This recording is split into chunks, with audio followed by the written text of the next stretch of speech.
Yeah, magandang umaga mga kaibigan na dyan. Kumakain pa ako ng lumpia. Ngayon ay magbablog na naman tayo. At ang ibablog natin ay yung lulutuin natin kusinero. Yan o. Kasi magpa-despedida party na siya. Dilipat na siya sa bagong place niya. Ayan siya o. Ayan.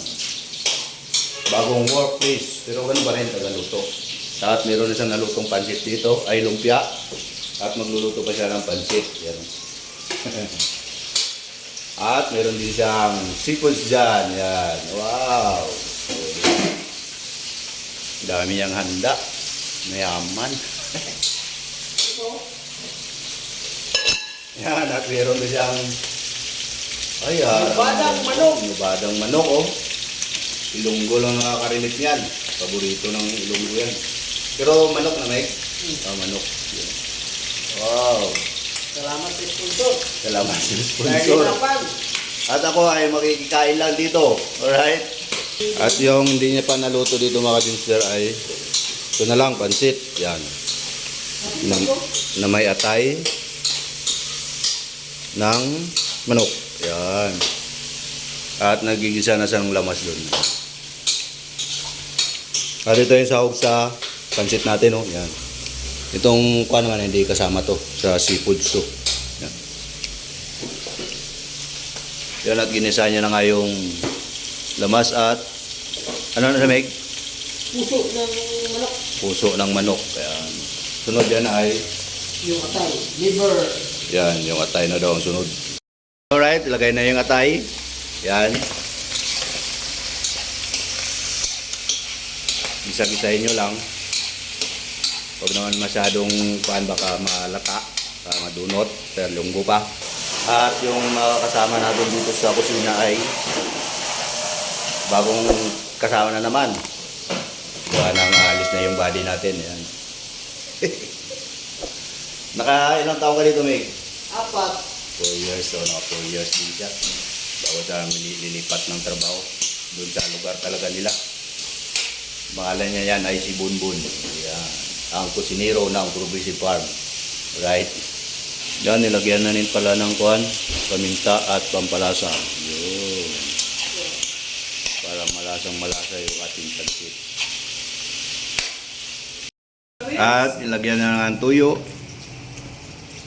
Yan. Estimate lang.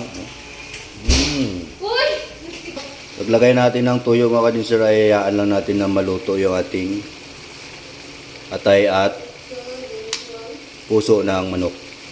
Kasi malambot lang yung ating pansit. Alright.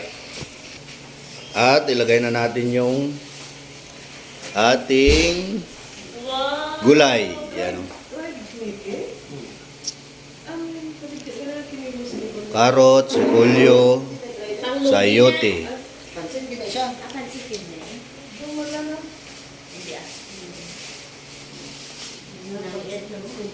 Oh, wow! May assistant ko. Assistant cook, assistant video ni. Ay lang. Assistant video ni ma'am. Naka-vlog na gani. Oh, kita ka na daw. Kuya Dennis ba? Wala ka nagkasama sa Naman. start. Gilag. Susunod damo pa ang mga tinuig. Nugyaw na daw. Basta mag-inugyaw ka na. Birthday na. Kuya Dennis, Ha? tatlo mo nga slot sa kuan sa buo nga gin pa-reserve. 200 man lang, di ba? Oo, okay. Sa noon. Para ba kaya ipon ba? Ayun. Na natin himay-himay natin yung ating pansit para hindi magbubuo. Yan. Oo, di ba? Bala ko dito tayo sa dito. Sa inyo. Dapat gina-voice over mo lang. Ha? Gina-videohan mo ba? Tapos tsaka ka na mag-voice over. Di ba alam mo kung mag-voice over ko, wala ko sa kuhan, wifi, di paano ko maka-voice over ka nang lag mo man sa internet. At aluluin lang natin. Yan.